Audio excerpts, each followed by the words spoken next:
Assalamualaikum warahmatullahi wabarakatuh. Halo semua, perkenalkan nama saya Silmadini. Saya Prodi PGMI Unit 3 di IAIN Langsa. Pada kesempatan kali ini saya akan mempresentasikan sebuah topik yang menarik, yaitu sastra keagamaan dan epik terhadap genre hikayat dan syair sebagai media penyebaran nilai dan ajaran Islam.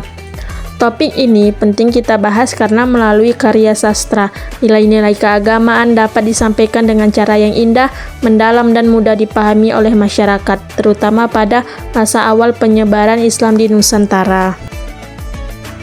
Pengertian sastra keagamaan dan epik. Sastra keagamaan adalah karya sastra yang berisi ajaran moral, nilai-nilai spiritual, serta pesan-pesan kehidupan yang bersumber dari ajaran agama. Dalam konteks Islam, sastra ini berfungsi sebagai alat dakwah yang digunakan untuk menyebarkan nilai-nilai Islam melalui bahasa dan kisah. Sementara itu, epik adalah karya sastra yang berbentuk kisah panjang dan menggambarkan perjuangan tokoh-tokoh besar, biasanya dengan unsur kepahlawanan, keimanan, dan keteladanan moral. Epik seringkali juga berfungsi untuk menanamkan semangat dan nilai-nilai luhur di tengah masyarakat.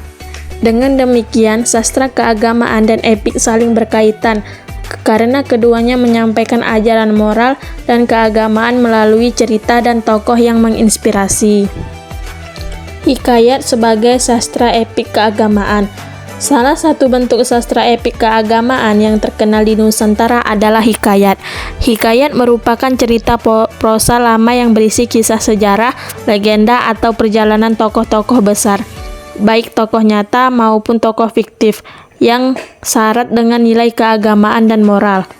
Contoh hikayat yang terkenal antara lain, yang pertama yaitu hikayat Nabi Muhammad SAW yang menceritakan kehidupan Rasulullah sebagai teladan umat Islam. Yang kedua, hikayat Amir Hamzah yang menggambarkan keberanian dan keimanan seorang pahlawan Islam dalam menegakkan kebenaran. Dan yang ketiga, hikayat Raja-Raja Pasai yang mengisahkan masuknya Islam di kerajaan pertama di Nusantara. Hikayat-hikayat ini tidak hanya berfungsi sebagai hiburan, tetapi juga menjadi alat dakwah yang efektif. Melalui kisah heroik dan nilai moral disisipkan, masyarakat dapat memahami ajaran Islam tanpa merasa digurai. Nilai-nilai seperti ketaatan kepada Allah, kejujuran, kesetiaan, dan keberanian menjadi pesan utama dalam karya-karya tersebut. Syair sebagai puisi naratif keagamaan. Selain hikayat, bentuk sastra keagamaan lainnya adalah syair. Syair merupakan puisi lama yang setiap baitnya terdiri dari 4 baris dengan pola sajak a. Syair biasanya mengandung nasihat, ajaran moral, atau pesan keagamaan yang disampaikan melalui bahasa yang indah dan puitis. Salah satu penyair terkenal yang menulis syair keagamaan adalah Hamzah Fansuri, seorang sastrawan dan ulama dari Aceh pada abad ke-16.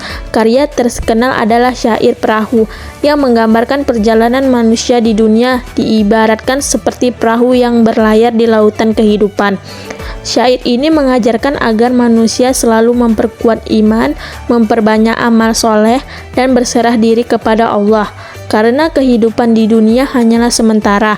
Dengan bahasa yang simbolis dan penuh makna, syair menjadi media penyebaran nilai Islam yang sangat halus dan menyentuh hati. Melalui keindahan bahasa, ajaran Islam dapat diterima dengan rasa cinta dan ketulusan. Fungsi sastra keagamaan dan epik dalam penyebaran Islam. Sastra keagamaan dan epik memiliki beberapa fungsi penting dalam sejarah penyebaran Islam. Di antaranya, 1. Sebagai media dakwah. Penyebaran Islam menggunakan hikayat dan syair untuk menyampaikan ajaran agama kepada masyarakat yang belum mengenal Islam. Cerita yang menarik membuat pesan agama lebih mudah dipahami. 2. Sebagai sarana pendidikan moral, karya sastra mengajarkan nilai-nilai akhlak seperti kejujuran, kesabaran, dan keikhlasan. Dan yang ketiga, sebagai penguat identitas budaya Islam Nusantara, hikayat dan syair memperlihatkan bagaimana budaya lokal berpadu dengan nilai Islam, membentuk ciri khas sastra keagamaan di Indonesia. Yang keempat, sebagai hiburan yang mendidik, masyarakat dapat menikmati cerita sambil memperoleh pelajaran moral dan spiritual. Nah, ini adalah tokoh ajaran Islam dalam syair. Mari kita telusuri biografi Hamzah Fansuri. Hamzah Fansuri kemungkinan besar lahir di Barus, Fansur, tetapi berkarya dan berpengaruh besar di Aceh, sehingga sering disebut ulama besar dari Aceh dalam sejarah sastra dan sufisme Melayu. Ia hidup sekitar akhir abad ke-16 hingga awal abad ke-17. Karya-karyanya terkenal antara lain syair perahu, syair burung pingai, dan syair dagang, yang syarat dengan ajaran tasawuf dan nilai keislaman. Hamzah Fansuri juga menulis beberapa risalah keagamaan seperti Asrar al-Arifin dan Syaraf al-Asyikin. Melalui karya-karyanya, ia berperan besar dalam penyebaran ajaran Islam dan pemikiran sufistik di Nusantara.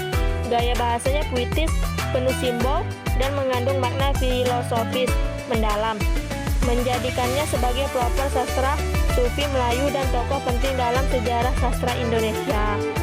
Nah, kemudian ada tokoh ajaran Islam dalam hikayat. Mari kita telusuri biografi Tengku Cik Pantikulu.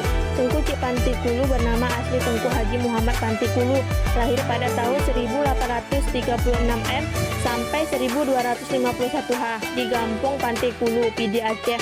Ia adalah ulama besar dan sastrawan perjuangan yang menuntut ilmu di Dayah Tiro di bawah bimbingan Tengku Cik di Tiro. Kemudian melanjutkan pendidikannya ke Mekah selama beberapa tahun. Saat berada di Mekah, ia mendengarkan kabar perang Aceh melawan Belanda dan memutuskan pulang untuk ikut berjuang. Dalam perjalanan pulangnya, ia menulis karya terkenal Hikayat Perang Sabi, sebuah syair epik yang berisi ajakan berjihad dan membangkitkan semangat rakyat Aceh melawan penjajahan. Karya ini menjadi salah satu senjata moral yang sangat ditakuti Belanda. Tengku Cik Pantikulu wafat dalam perjuangan dan makamnya berada di Gampong Lamleot, Aceh Besar.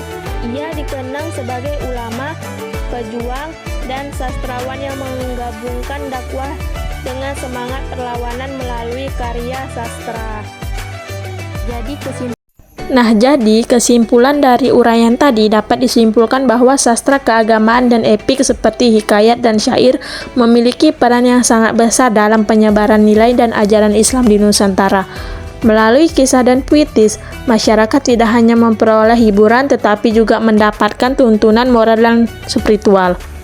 Karya-karya ini menjadi bukti bahwa sastra bukan hanya tentang keindahan bahasa, tetapi juga tentang kekuatan pesan dan nilai-nilai kehidupan yang dapat membentuk karakter manusia. Sastra keagamaan seperti hikayat dan syair menjadi warisan berharga yang memperlihat betapa Islam berkembang secara damai dan menyatu dengan kebudayaan lokal hingga kini. Karya-karya tersebut menjadi relevan karena mengajak kebaikan, kejujuran, dan keimanan yang universal.